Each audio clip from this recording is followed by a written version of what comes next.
3 साल हो चुके थे बेटे को अपना घर छोड़कर विदेश में बसे हुए। इन 3 सालों में बूढ़ी माँ और ज़्यादा बूढ़ी हो गई थी।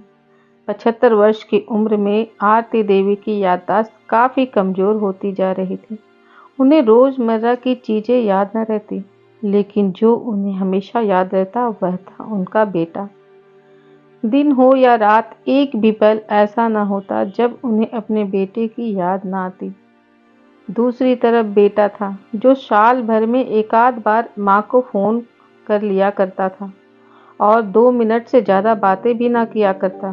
फिर भी यह बूढ़ी माँ टकटकी लगाए अपने बेटे का इंतज़ार करती रहती। एक दिन बेटे का विदेश से फ़ोन आया।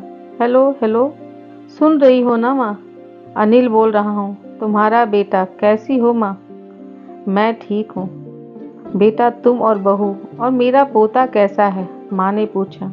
सब अच्छे हैं माँ, मैं अगले हफ्ते गांव जा रहा हूँ माँ तुम्हें लेने। अब हम सब साथ में ही लंदन में रहेंगे। तुम्हारी बहू कह रही थी माँ को यहाँ पर लेकर आओ, बेचारी अकेली वहाँ परेशान होती होगी, बेटे ने कहा। माँ की बूढ़ी आंखें आंसुओं से भीग गई। उसके कमजोर शरीर के नस नस में खुशी की लहर दौड़ गई। बेटे और बहू के अपने प्रति प्रेम देखकर माँ का मन खुशी से भर आया। बेटे ने आगे कहा, माँ तैयार रहना माँ, मुझे ज़्यादा दिन छुट्टियाँ नहीं हैं। जिस से तुमने पैसे लेने हैं लेकर रखना। तब तक मैं प्रॉपर्टी डीलर से बात कर लेता हूँ। घर के लिए? घर के लिए?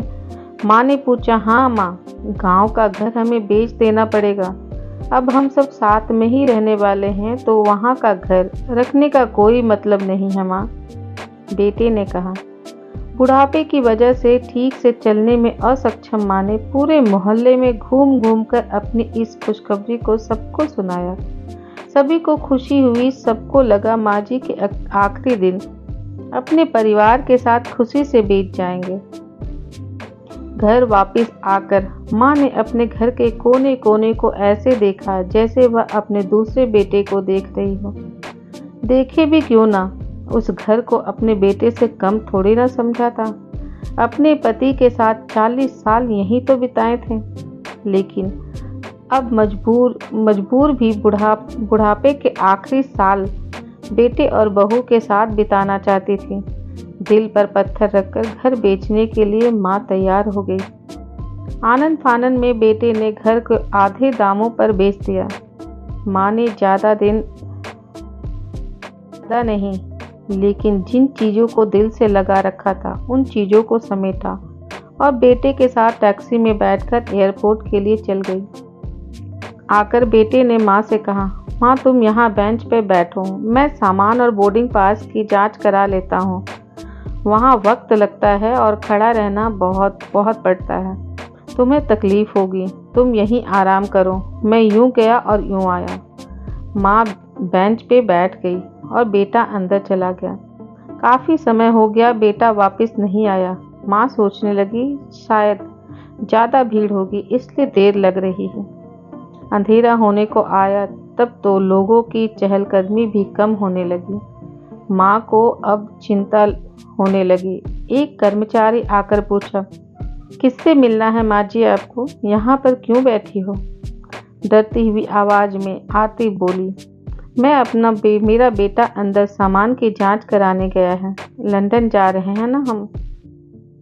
क्या नाम है माँ जी आपके बेटे का? कर्मचारी ने पूछा। अनिल नाम है मेरे बेटे का, आरती ने बताया। कर्मचारी अंदर गया। थोड़ी देर बाद बाहर आकर लौटा। उसने आरती से कहा, माँ जी लंदन जाने वाली फ़्लाइट तो दोपहर में ही जा चुकी है और आपका बेटा भी उस फ्लाइट में बैठकर लंदन जा चुका है। अब आपके यहाँ बैठने का कोई मतलब नहीं है। आप भी अपने घर चले जाइए। कहाँ जा चुका हूँ? अब मैं घर जाऊँ? घर? माँ की आंखों में आंसुओं के सैलाब उठने लगे। जैसे तैसे माँ घर पहुँची। जो अब उसका नहीं था, बिक चुका था। वो वहीं बरामदे में तुलसी के पास सो गई। घर के नए मालिक ने उस पर दया आई तो एक कमरा किराए में उसको दे दिया। पेंशन के पैसों से खाना और किराए का बंदोबस्त हो जाता था। दिन बीतने लगे। कुछ दिनों बाद घर के नए मालिक ने आरती से कहा, माँ जी, आप अपने रिश्तेदार के यहाँ जाकर क्यों नहीं रहती? इस उम्र में आपके लिए यही अच्छा होगा। अच्छा तो होगा, लेकिन अगर मेरा बेटा वापस आया तो उसका ख्याल कौन रखेगा? मेरा बेटा बहुत भोला है, उसे अपना ज़्यादा ख्याल रखना नहीं आता। मैं कहीं नहीं जाऊंगी, क्या पता कब मेरी उसे ज़रूरत पड़ जाए। माँ ने कहा। दोस्तों, सच बता रही हूँ। माँ की ऐसी बातें सुन मेरी आंखों में आंसू भर आए। किसी ने सच ही कहा है, पूत कपूत हो सकता है, लेकिन माता कभी कुमाता नहीं होती। फ्रेंड्स, अगर आपको इस तरह की कहानियाँ अच्छी लगती हो तो मेरी कहानी को लाइक ज़रूर करें और मेरे चैनल को सब्सक्राइब करना ना भूलें। अपना भी ख्याल रखना, अपनों का भी ख्याल रखना। धन्यवाद।